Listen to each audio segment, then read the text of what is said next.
What's going on, everybody? Welcome to Curtain to Curtain. My name is Phoenix Clouden. I'm Lazuli. We are your adjacent theater kids, and we are back bringing you another breakdown of two interesting musicals that we got this week. Mhm. We are talking Memphis and Yes. Merrily We Roll Along. So these were fun. These were fun to dive into. Mhm. Uh, didn't know anything about either one. Nope. Was very excited to dive into it. I've heard a Mhm. great deal about Memphis, obviously since the last Tony Awards. Merrily We Roll Along was obviously a big hit, so Yep. was super excited to dive into those. Mhm. And yeah, so let's talk about it. Let's talk. Let's yap. About it. So let's start with Memphis.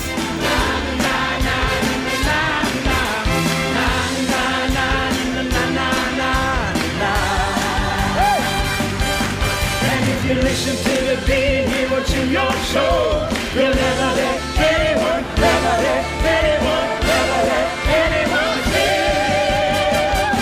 steal your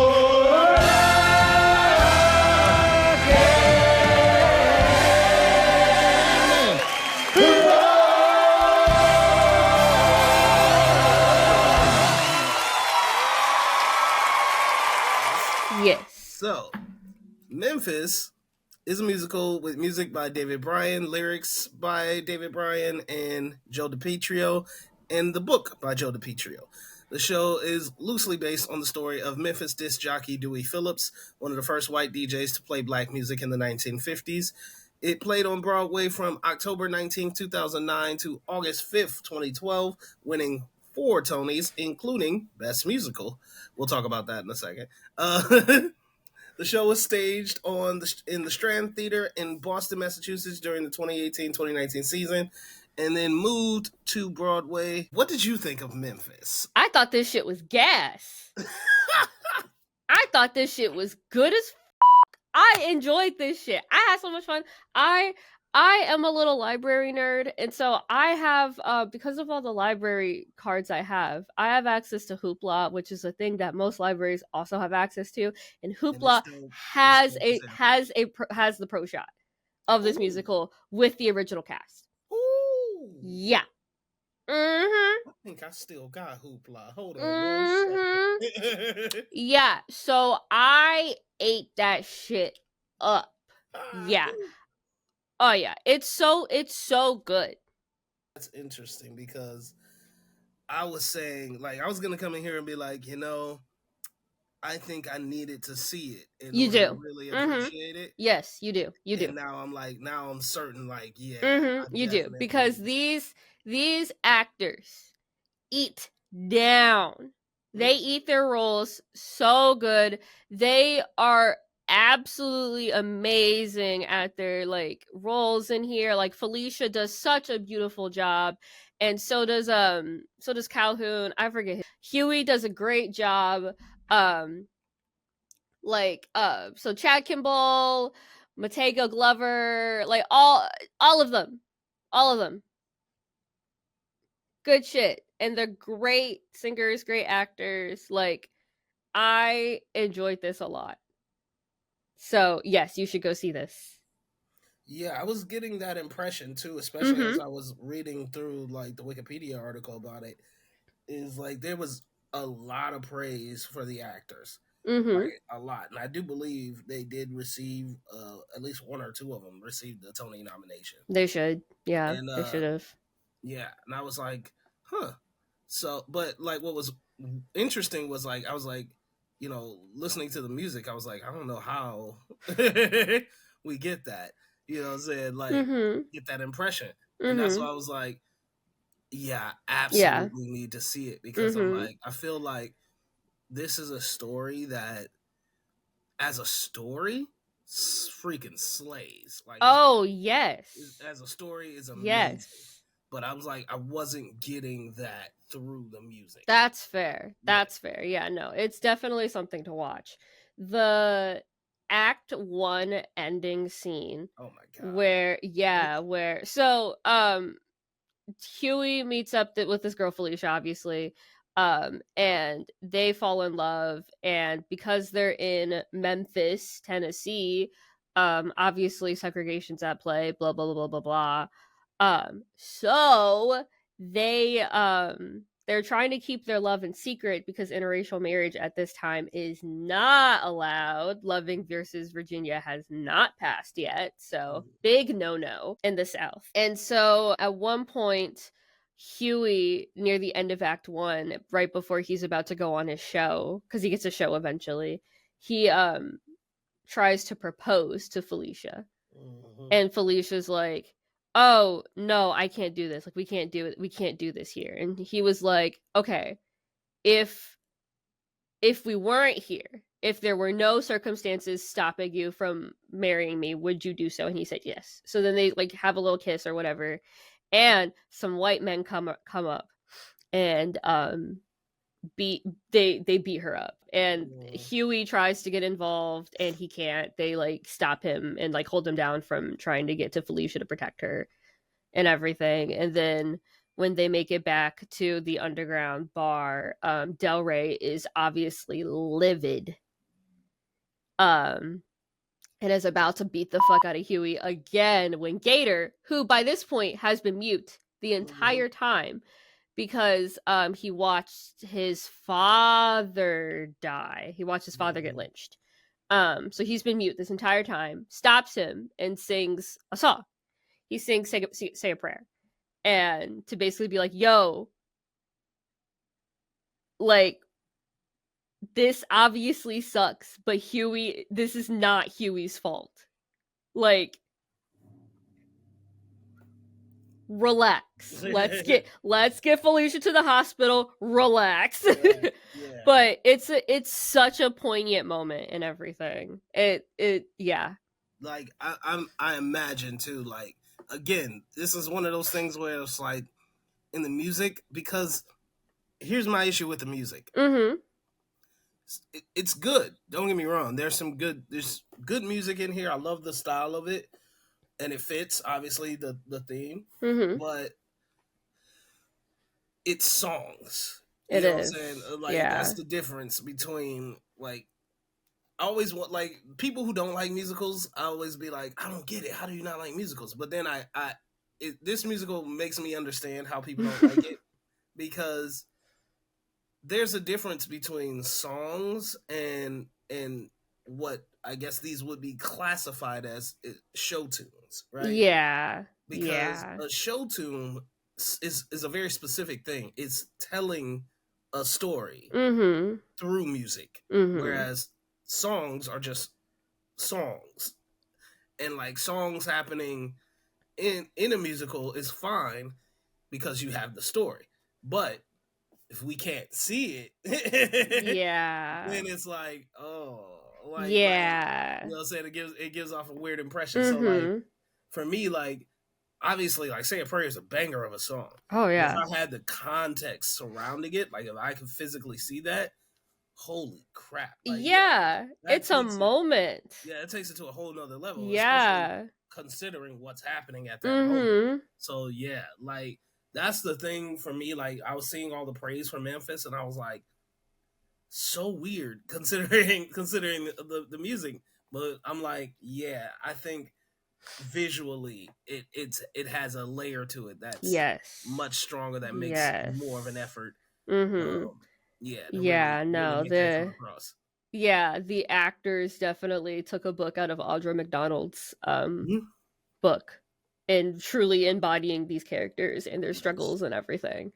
So I'm a fan. I love her. My only knowledge of this musical prior is that my high school got the rights to this the same year they got the rights to Chicago, because the theater director at the time wanted to do Chicago really badly, but they never gave him the rights. So he would always go for that and then another musical, just because he figured he wouldn't get the rights to Chicago.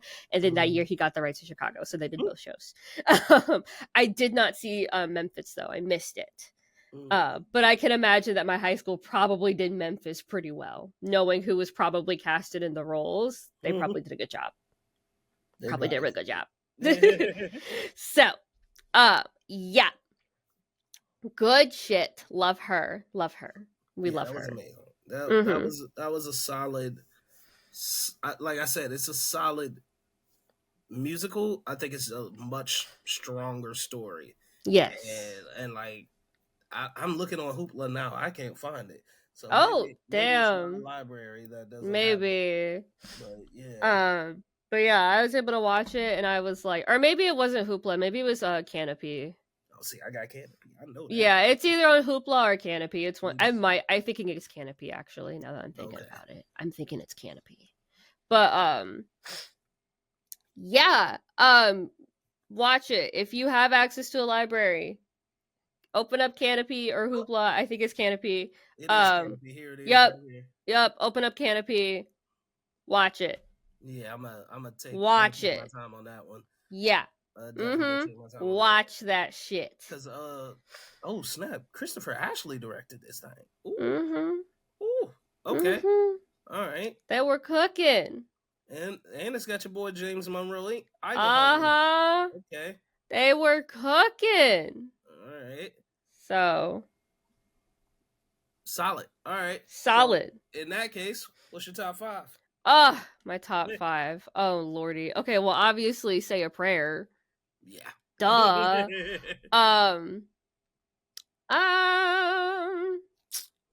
Colored Woman.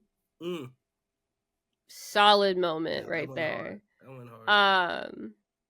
Change Don't Come Easy. Yes. That's a fun moment. Yeah. It's a good moment right there. That's 3. Someday. That's like the track. It's so cute. It's so cute. It's such a cute little ditty. I love her. It's 4, and then the opener, Underground.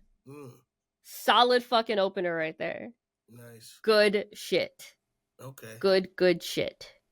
So I'm a little all over the place, but I agree. Say a Prayer. Yeah, 100%. Where is it? Everybody Wants to Be Black on Saturday Night. Yeah. Change Don't Come Easy. I absolutely agree on that one. Memphis Lives in Me. I dug that. Yeah. I dug that. That was a good one. And that's also a really good moment in the show. Yeah. Probably Radio. I think Radio's a good hit. Yeah. So like, yeah, that's where I'm at with it. It's again, I think my issue is those are the songs I like. Yeah. I feel like because they're not storytelling type of songs. Like I may have a greater appreciation for some other ones once I see them. Yeah. I think that's my block here is that's fair. That's how I feel with a lot of musicals, like particularly Dear Evan Hansen. Whoa, who said that? Whoa, who said that? Yeah, because like the songs in that and here are very much just songs. Just songs. They're just songs, especially in Dear Evan Hansen. They're just songs. They're not really doing much. They're not doing much in there. But anyways, we've discussed Dear Evan Hansen. You guys know my opinions on that. But yeah, no, like I would love to see it come back to the US. I see that it's been like kind of everywhere now. Yeah, it's all it's been Japan, Australia, Germany, and South Korea. Come back. It's crazy because come back. It's such a U.S. based story. Yeah, it's interesting that it's traveled. Weird that it's translating so everywhere. I guess that's cool. Yeah, but you know what? Good for them. Good for them. Yeah. Yeah, but like I hope it comes back. I want it to come back. Because I need to see it. Live. That would yeah. Be dope. I want her back. All right. So final grade. What are you giving Memphis? I'm giving Memphis a B+. Nice. I was thinking the same. I didn't. Oh lordy, look at us. Higher, look at us being in sync. All right. So B+ is all around for Memphis. B+. Yep. May improve for me at least upon watching it. So we'll see. Yeah. All right. So now Merrily, we roll along. Merrily we roll along, catching our dreams. I've never seen so many famous people. What? Who? Where? I think Charlie and I will handle success very well. Look how well we've handled failure. We can change the world. Get rid of this whole pathetic life. Charlie, I love success. I am telling you. Trust me. Charlie, listen! Hey, old friends, how do we stay? Old friends, who is to say? Old friends, how an old friendship survives one day. Is Frank the only person who doesn't know you're in love with him? It's one day comes and they're a part of your lives. You gotta help save him, Charlie. Frank and I are not that close. Not like we used to be. And you know what? I miss it. Here's to us. Who's like us? Damn few.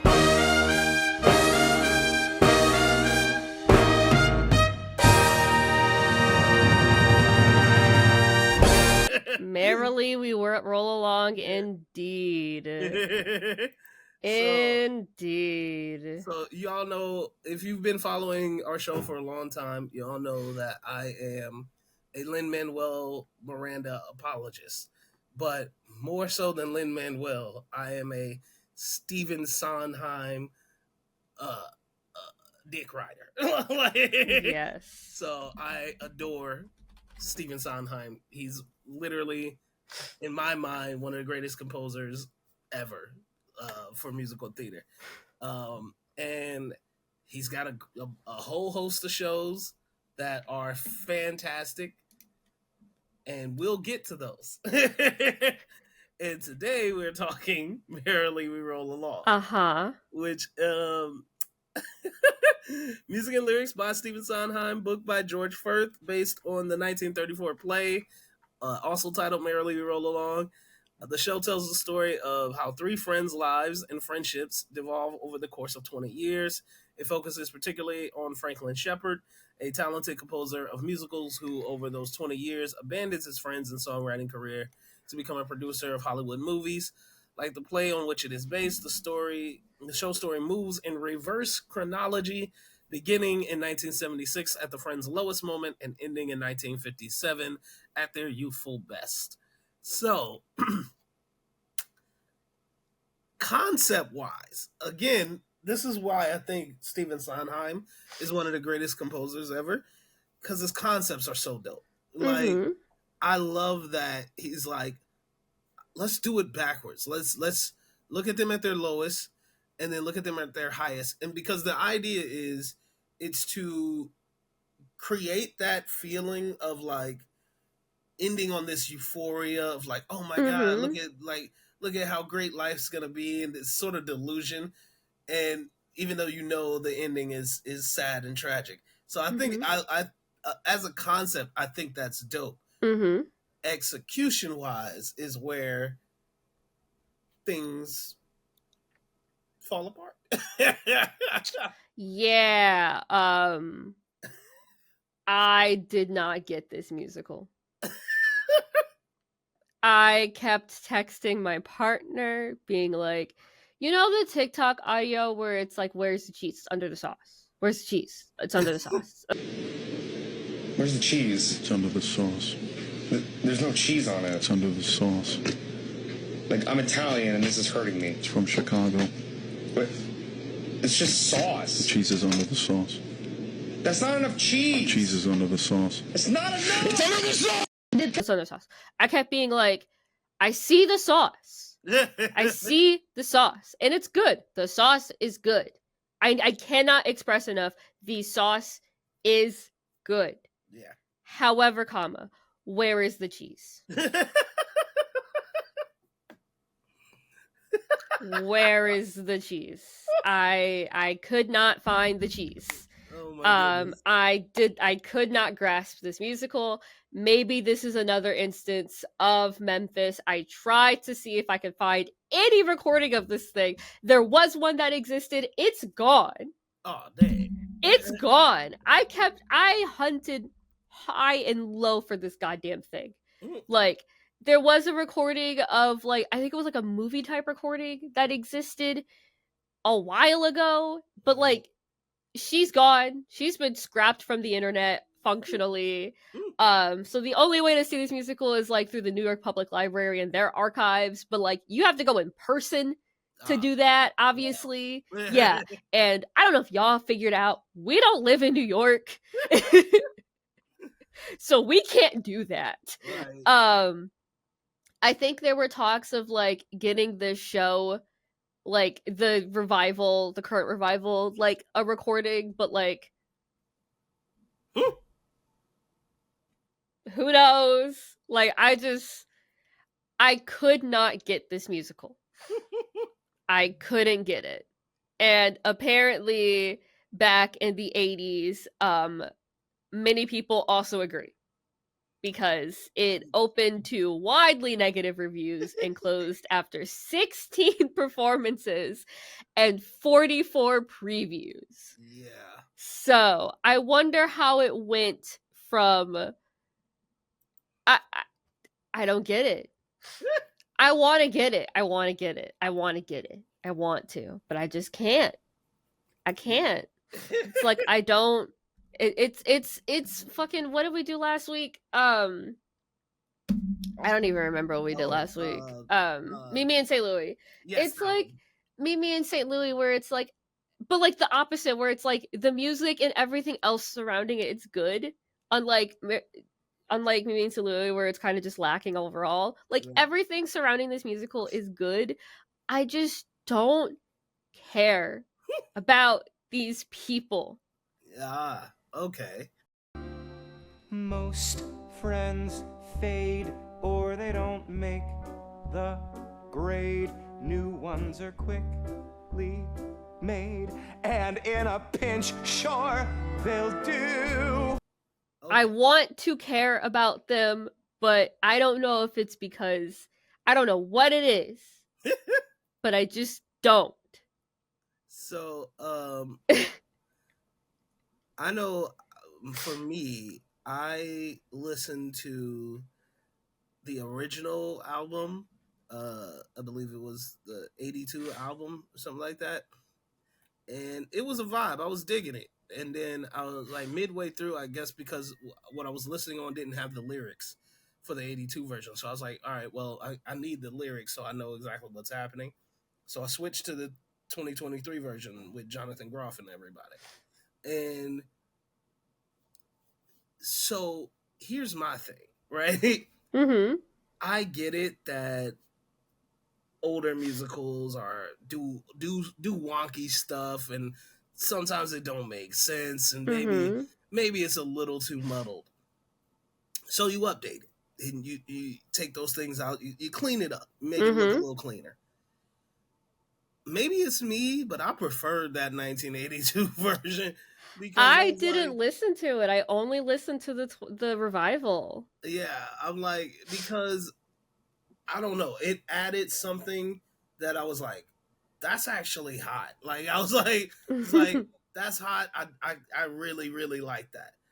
And the 2023, maybe they do it in show, but it's not a part of the music. So I was like, I'm not feeling it as much, like just the style of it. So like that was the only thing. And then as it kept going, I was like, you know, I get that this is the updated version, and maybe then clearly this has worked better for the show because obviously the original got panned pretty harshly. Yeah. But you know, the revival did all right. The revival did much better. So like, I don't know, maybe those changes fit it better.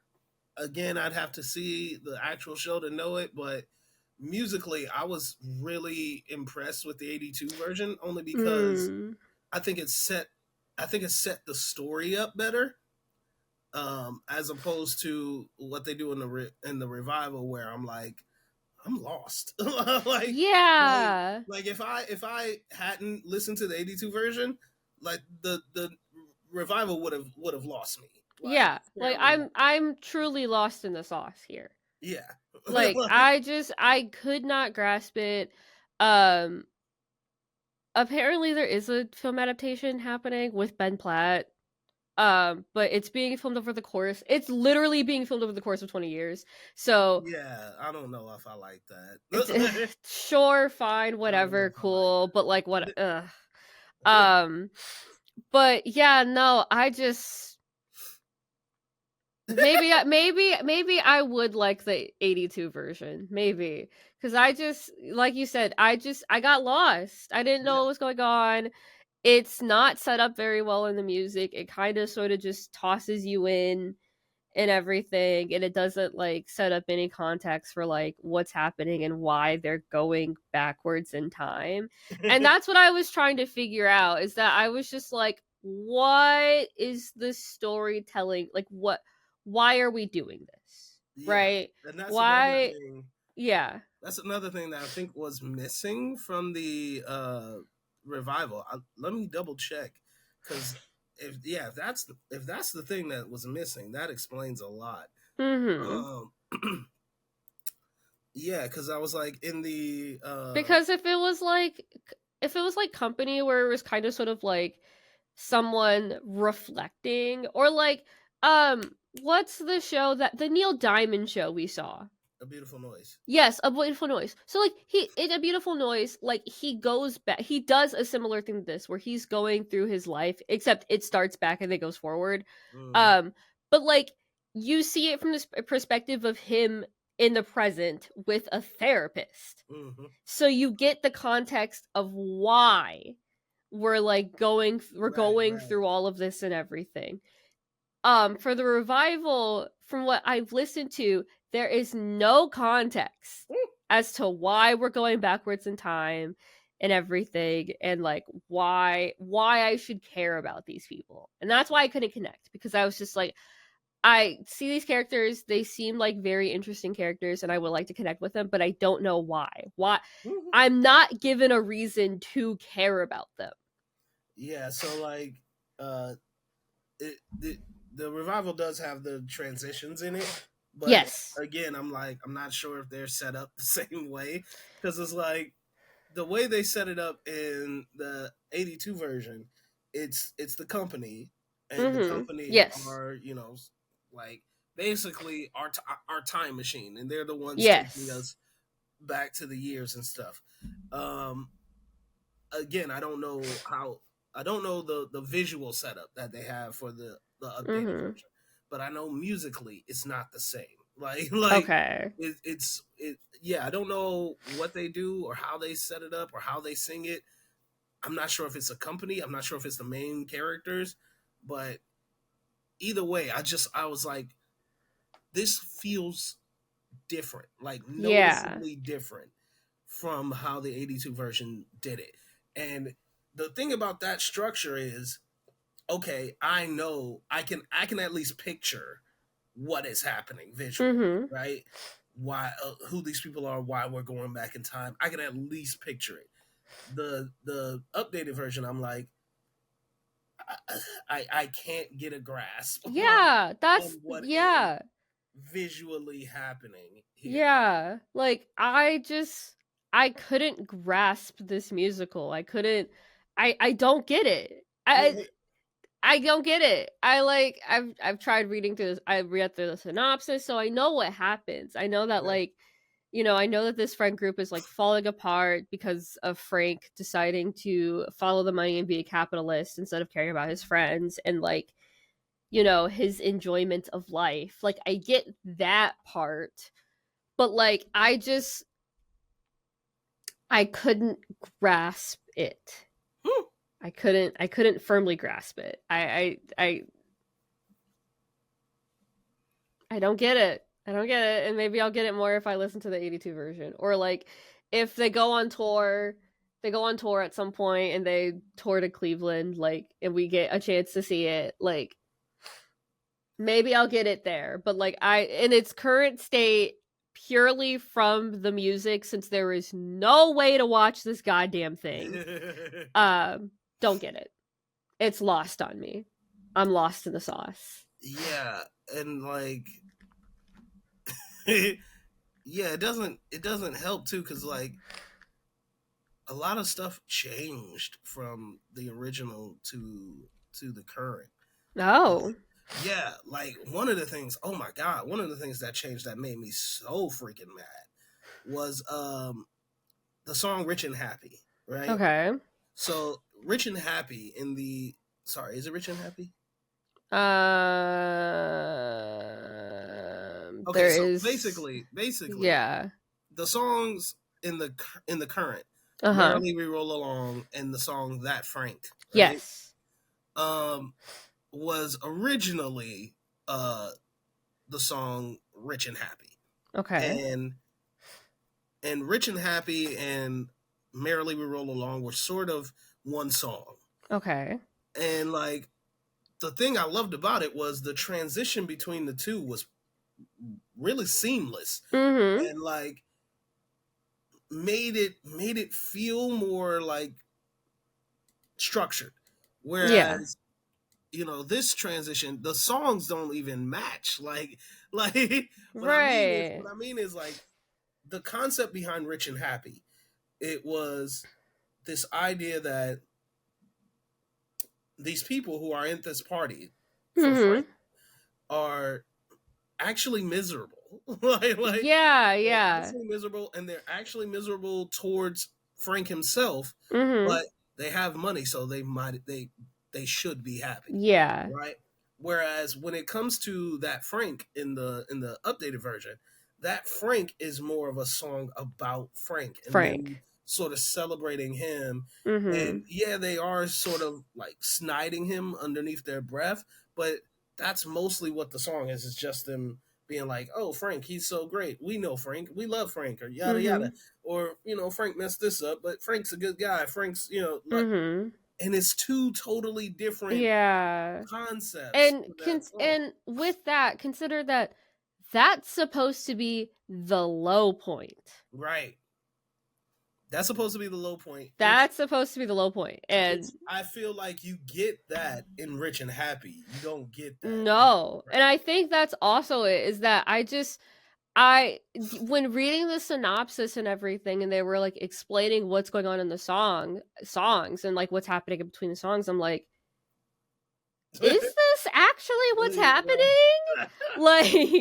like, are you sure that's what's happening? Yeah, I think Like, there's just where such a disconnect. I think that's exactly how you can get lost. Yeah. I think I think the story that they have, at least for the Wikipedia article, is based on the original story. Mm-hmm. And then, but the updated version, I think, changed a lot of things around. Yes. So like that plot may not be accurate to what's Mm-hmm. happening in the updated version. So I can see how that could be. Yeah, that's how you could get lost. That's where you're like, where the cheese, bro? Like, Yeah, where's the cheese? So yeah, like I said, like, I want to care about these people. I want to engage in their lives. I love, like, we've discussed this. We like musicals that are down to earth and are just analyses and focuses on characters and how they grow and move in various situations and such. Like, it's why we don't like Meet Me in St. Louis, because it was a whole lot of nothing when there could have been something. Right. Like, it's why we like Company, because as grounded and silly as it is, it's like a character analysis of the main character. It's like it's why we like Cabaret. Like, and this musical is just lacking the cheese. It's lacking the cheese that all of those others have outside of Meet Me in St. Louis. I don't think it's lacking the cheese. I think it's or it's got the wrong cheese. It's got the wrong cheese. Like, yeah. Underneath, like, layers Yeah. and layers and layers of Yeah. sauce. Yeah. It's like, this is a bad Chicago deep dish. This is a bad Chicago deep dish. It's mainly sauce. There's just a little bit of cheese. Yeah, that's precisely it. And Yeah. It is disappointing. I wanted to like it because it's music. Outside of all of that context, it's music, at least in the revival, fun. Oh, great. Yeah. I was enjoying the music. That's why I kept being like, I love this sauce. give me the cheese. I want to like this thing. I want to. I said, I want to engage with these characters. I want to like them, but I just can't because I don't know what's going on. I'm lost. But outside of that, music's great. And I would argue, music's good, not great. That's fair. That's fair. And again, only because I transitioned from the 82. That's fair. That's fair. I don't have the context of the 82. Yeah. Yeah, the 2023, I love this actress. Lord knows I love this actress. She's fantastic. I've seen her in a bunch of things.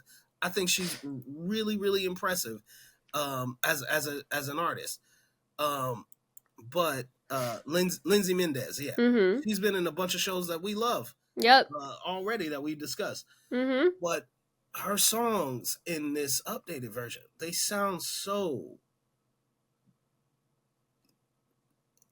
cloying. They're very pick me. Very pick me. And I'm like, maybe that's the character, and I don't exactly. It probably is the character, but I'm like, ugh. Yeah. Like I said, I want to care for these characters, but I just don't have enough context around these characters. I don't know why I don't know why we're going back in time. I don't know why I'm not given a reason to care about these characters. Yeah, I think this would benefit from I think it would be dope, maybe not dope, but because I was gonna say I don't know. I think what would be better is we could do the reverse chronology, right? Yeah. But at the end, that final moment, we need to do a transition back to where they were, back to that Frank. Yes. And see if there's some way that this cleared up, this friendship renewed, or something happened. Yeah. Because I'm like, it's not strong enough, I think, as a story. And the music is, again, it's fine. I wasn't taken by it that much. And again, because the structure is so different in the revival, it made a lot of the songs just not connect. I was like, what the hell's going on here? Yeah. Yeah, that's my only thing. But if you got it, what's your top 5? I liked all the transitions. All the transitions were fun. Is that it? No, that's not it. What am I? Franklin Shepherd Inc. I like. Okay. I like him. He's fun, and also, can I just say I forgot that Daniel Radcliffe was was just into musicals now. All I know him from is from the movies and books that shall not be named because fuck that author. But that's all I know him from, and I forgot that he just does musicals now. Yeah, but it's fun. It's fun. It's like seeing a wild what's his name? The Wolverine actor. I forget his name. Jackman? Yes, it's like seeing a wild Hugh Jackman in his natural environment. And not being a movie actor. Right. But yeah, so that Franklin Shepherd Inc. is a fun song.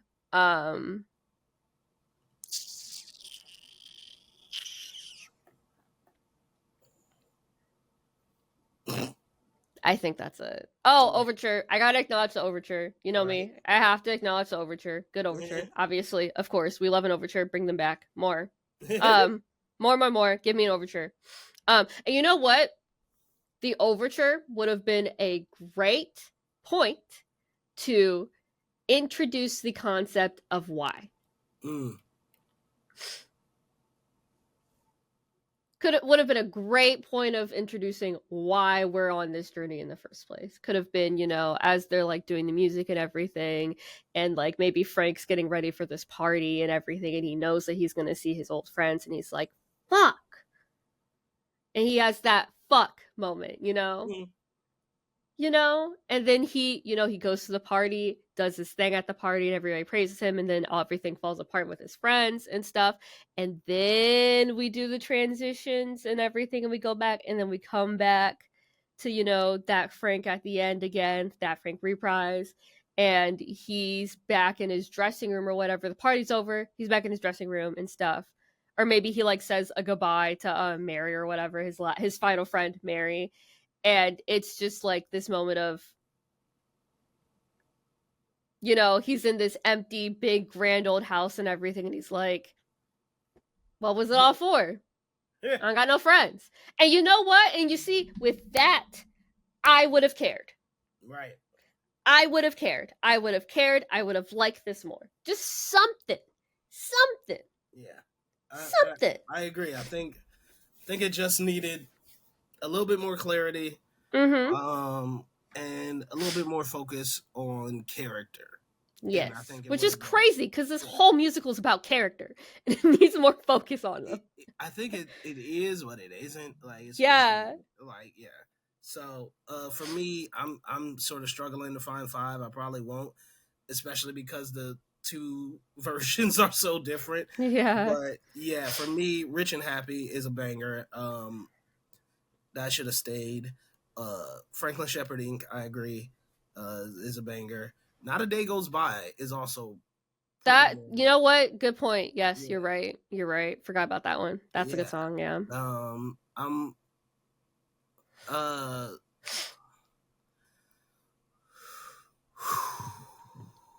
It's a hit, I guess. Yeah. Yeah. Yeah. And yeah, that's it. That's all. Yeah. I was gonna try. No, that's all. Yeah, that's it. That's it. But yeah, like it again. I don't know. I wish I could see the original in its full context.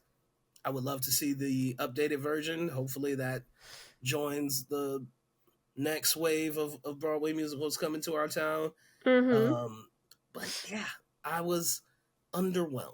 Yeah, very, very underwhelmed. Very underwhelmed. Yeah, especially coming off of the high of Memphis, where I was like, man, that show was great. Yeah. I enjoyed that so much. I had so much fun. Gave me some things to think about and everything, you know. And I'm like, oh. Oh. And I had a week to sit on this thing. I had a whole week to sit on it and really think. And I was like, yeah, I don't get it. I don't get it. I don't see the cheese. It's buried under. It's buried under the sauce. I know there's gonna be somebody who saw Merrily live on Broadway, and they're gonna be like, "You're wrong," and we're gonna be like, "Yeah, probably. Yeah. We can't see it. We have no ways of seeing it. If you guys want to buy us tickets, we will not turn them down at all." Yeah, yeah. But yeah, unfortunately, in our limited space, didn't hit as well as it probably should have. Yeah. So, what's your final grade for Merrily We Roll Along? I'm gonna give it a C. Very middling musical because it's got some good stuff. Like I said, the music's coming from the context of no 82 context. Music's great, and this story has potential. So, but like it's lacking. Yeah. I have to judge it on what it is, and it's very just meh. So I'm in the meh category with you too. I think I'm gonna go with a C as well. Like, yeah, it's just I don't like normally a revival, especially of a musical that was pretty much panned, is supposed to be significantly better. Especially because it's been through so many revivals after that. Like it like started off on Broadway and went terribly, and then it was like in San Diego, and then off Broadway, and then off West End, and then they had a revival on West End, and then they made it back to West End again, and then it was off Broadway twice, and then it finally made its way back to Broadway, and it's like, so you've had all these times, all these chances to like really review and look at it, and I don't get it. And yeah, like it could just be a thing of I just need to see the show. Yeah. It could just be a thing of I need to see the show, but I can't see it. I'm broke. I don't have money to go to New York. So. Yeah. sorry. Yeah. There's gonna be a C across the board for us on Mm-hmm. Merrily.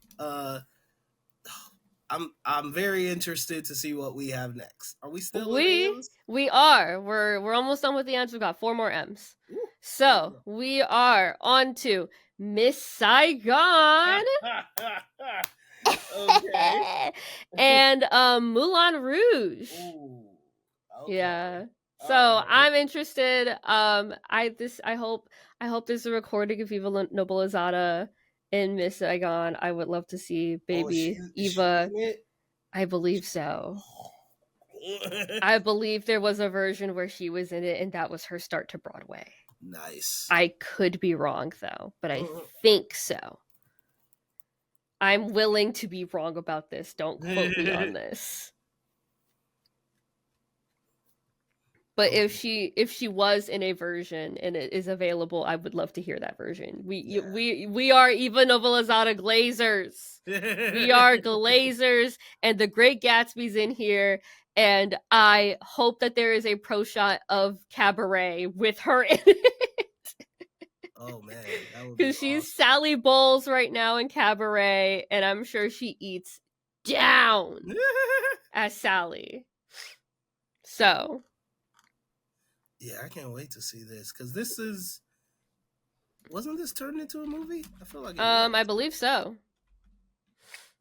Yes, it was. It was, in fact. Yeah, she was, and she was in the 25th anniversary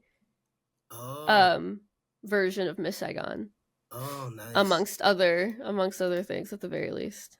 So, yippee! I'll probably take this on immediately. Yeah. Let me see. Film adaptation, yeah.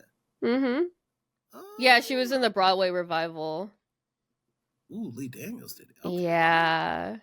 Right before she went off to Hades Town. Nice. Okay, dope. So, very exciting. Very exciting. Absolutely. Especially because, like, I know nothing about Miss Saigon other than it's about war and immigration, I think. Asterisk. So, I'm excited. Definitely. Mm-hmm. All right. Ooh, yeah. Oh, Liz Wonga was in the original. Ooh.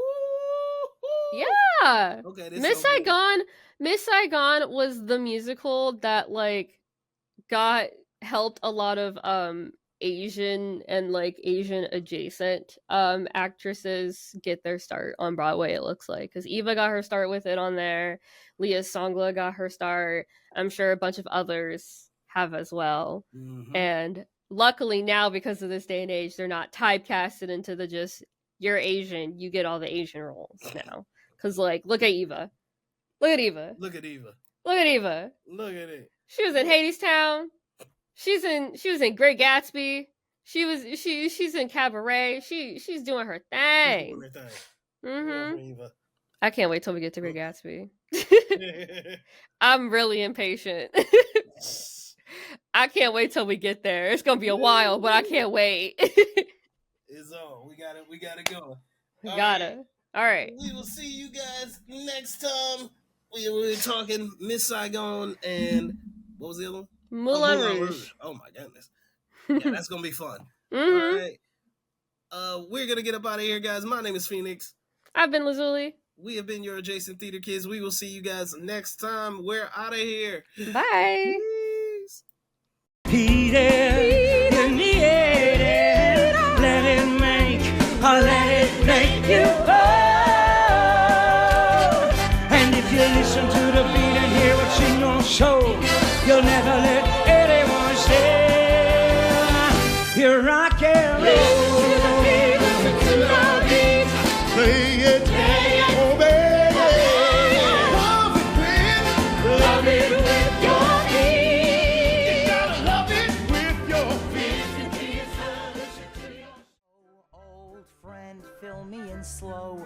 Old friend, start from hello. Old friend, I want the when, where, and how. Old friends do tend to become old habit. Never knew how much I missed you till now.